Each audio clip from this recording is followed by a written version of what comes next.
Alrighty, everybody. Good evening to you. Thank you so much for joining me here at the Atlanta News First Alert desk. Happy to see you here on this Wednesday evening. I'm Savannah Louie, anchor here at Atlanta News First. We've got your top stories for this evening for the Metro Atlanta area. Some of them with a bit of a national impact as well. So I think we'll have a really good selection for you guys tonight as we get you caught up on your Wednesday evening headlines here. I want to start off with a story that's taking place right now in Atlanta, Fulton County that is really grabbing headlines, though, nationwide. We're taking a look at the Young Thug trial as we're tracking new developments today. Now, right now, there is a pretty big controversy that could change the way that your favorite artist writes their next hit song. Rapper Young Thug, he is among one of those people right there on your screen. He is accused of participating in the Young Slime Life gang. And there's a trial underway right now involving these RICO or racketeering charges. The defense says YSL is just a record label name. But now a judge is being forced to decide whether the rapper's lyrics can be used against him in trial. Today, prosecutors argued rap lyrics in the tracks released by the artist are evidence of crimes committed by the alleged YSL gang. However, Williams, his camp says that is not the case. He is accused, by the way, of leading the Young Slime Life street gang, said to be involved in a number of crimes, including murder. Defense attorneys argue YSL is not a gang, but rather just the name of their record label, Young Stoner Life. The indictment quotes violent lyrics from 9 of Young Thug's songs. Prosecutors say the First Amendment does not protect prosecutors from using it as evidence, and that the lyrics are highly relevant to the charges against Williams. So here's something pretty interesting. We are watching here in the Atlanta News First newsroom as this debate is still underway right now. We're hearing from both sides who are arguing and trying to decide whether or not those rap lyrics will be used in court in the upcoming trial here. As we learn more, any developments tonight, we will be sure to keep you updated on air, online, and on the Atlanta News First app. I know that's a lot to digest there. If you want to catch up on this story, we have a bunch of articles on atlantanewsfirst.com as well as the app where you can go and read through all of the stories about how we got to this point, because there is quite a lot going on there. And I know a lot of folks are interested in this particular trial. It's one that's garnered a lot of attention all across the country. All right, but I do want to skip ahead here to another big story that's going to impact everybody here in our state. And I think a lot of folks are looking forward to this one. If you get behind the wheel at all, if you drive, if you're planning on maybe going somewhere for Thanksgiving holiday, this might be of use to you. Governor Brian Kemp just extending the gas tax here in Georgia. Once again, he is citing, quote, failed policies coming out of Washington, D.C. We have our Atlanta News First political reporter Doug Reardon on this story for us tonight. Take a listen. The governor has been dipping into the state's massive revenue reserve to continue suspending the gas tax over the course of just about the last 2 years. He's using a state of emergency, in fact, over uncertain economic times and high inflation to legally suspend it. He did it again on Wednesday, this time halting the tax until November 29th. The governor said it will help families during a busy holiday travel season coming up with Thanksgiving.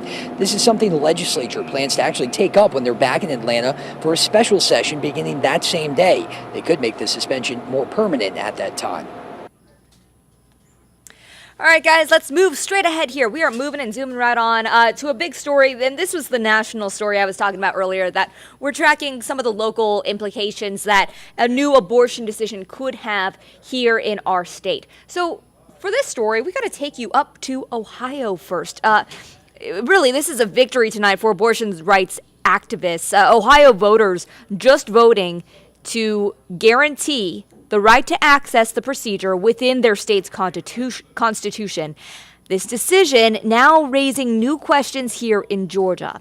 Basically, what happened up in Ohio, it has no direct impact on what happens in our state, but the mechanism we saw play out there could be sort of a template for similar actions here in Georgia and across the country.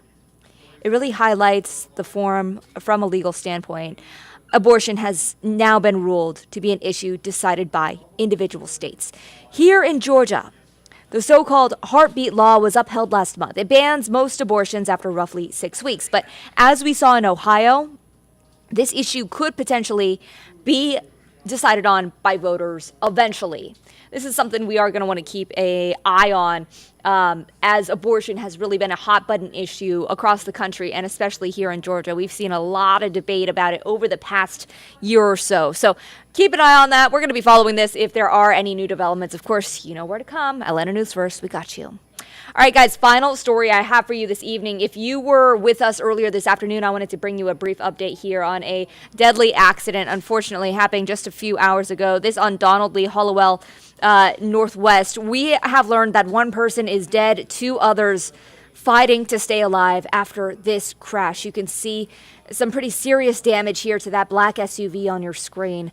These are from, again, Northwest Atlanta. They show the scene along Donald Lee Hollowell Parkway, not too far from Grove Park. We're told that one vehicle slammed into 2 people and a building, and that's what led to this destruction. Again, you can see it appears a couple of cars here were impacted in this incident. Traffic for a while was not moving, not allowed in that area. And we did learn again that that driver of the vehicle has passed away. I hate to leave you guys on such a difficult note, but we do have something fun to get to. If you've stepped outside at all over the past, 24, 48 hours, oh my gosh, I bet you didn't want to come back inside. We have really had such a treat here in Metro Atlanta with our weather, with our forecast lately. And for this, we got to bring in the man with a plan. Meteorologist Patrick Pete is going to be stepping in just a little bit.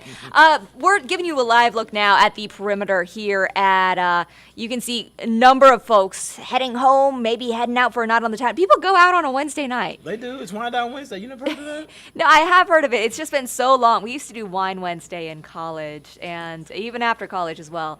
Now, when you say wind down Wednesday, I'm just like, wind down, let me go to bed. Yeah.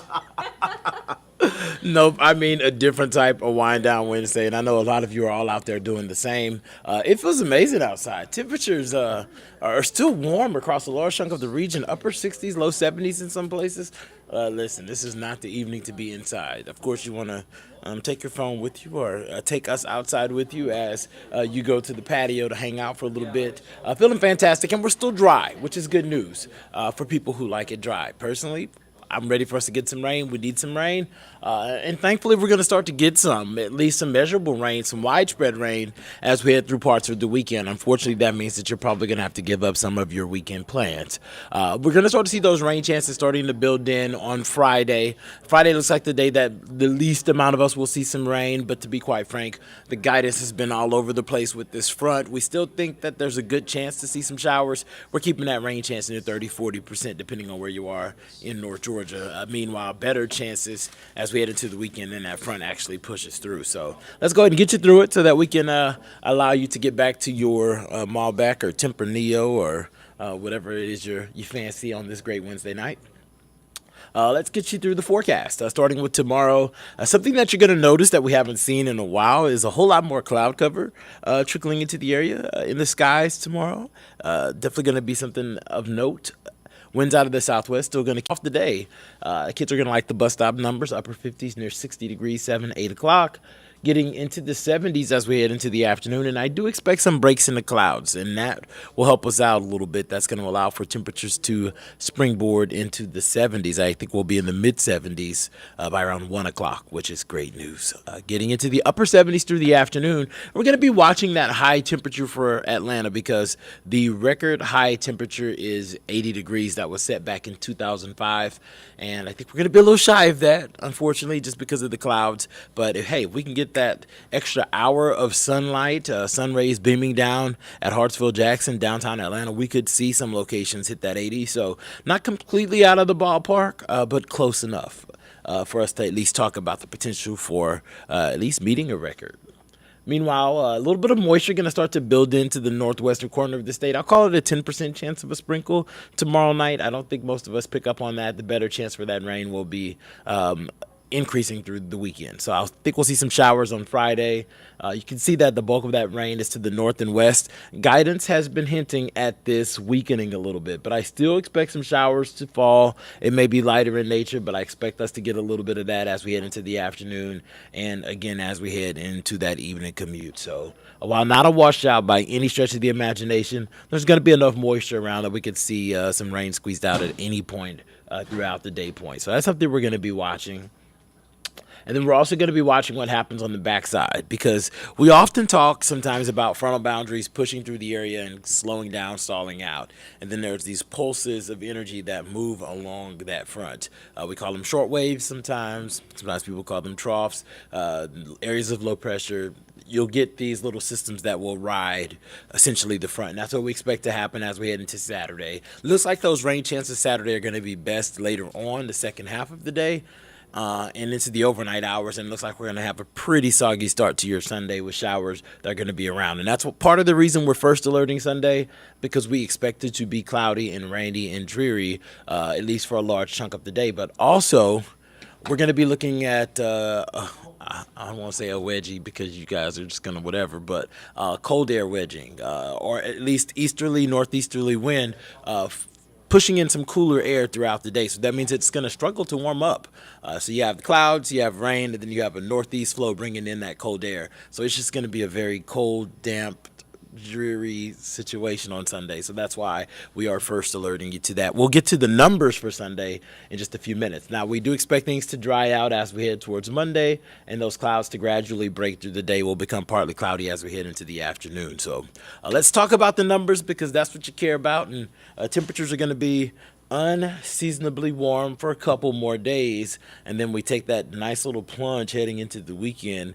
Temps near 60 on Saturday, so even Saturday is going to be chilly, not the best of days, but Sunday for sure is going to be the one that's the most unpleasant because of everything that we just talked about. Temperatures gradually start to climb back up closer to normal as we head into next week. Let's go ahead and get you to the 7-day forecast so that you can make plans and see the rain combined with the temps and all that good stuff. And you can see how things just are going to trend a little more wet as we head towards the weekend. Now, this is good news for us. I don't know if you guys have been with us, but we've been talking about how we've been really dry. We've been talking about this for over a month now, and we've watched our drought monitor start to envelop more and more of North Georgia. We get a new drought monitor out tomorrow. Meteorologist Fred Campagna is going to be breaking that down at some point. I'm thinking probably somewhere in the 5 o'clock hour. He's going to go through those numbers as we get that in. So you could always tune in tomorrow at 5 and get that update on how much that drought has expanded, but also, we'll be obviously updating that every week because, we have some rain in the forecast, which is great news.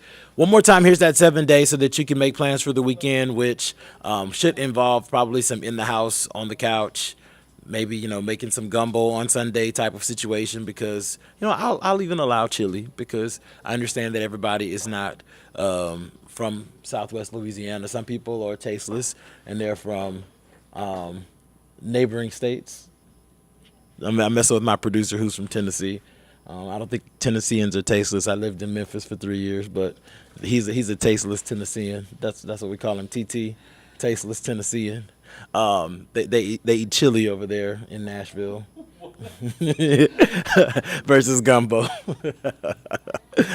I'm sorry, guys. It's Wednesday, and I actually am on vacation the next couple of days. So this is technically my Friday. So I normally reserve the silly, goofy pettiness for Friday, but you guys get it tonight. So here's the 7-day. Meteorologist Fred Campagna and I are going to be going through some new data to get this timing on these showers and rain. That's going to start moving in as early as Friday for some folks. And you can catch that update tonight on Peachtree TV at 10 or on Atlanta News First at 11.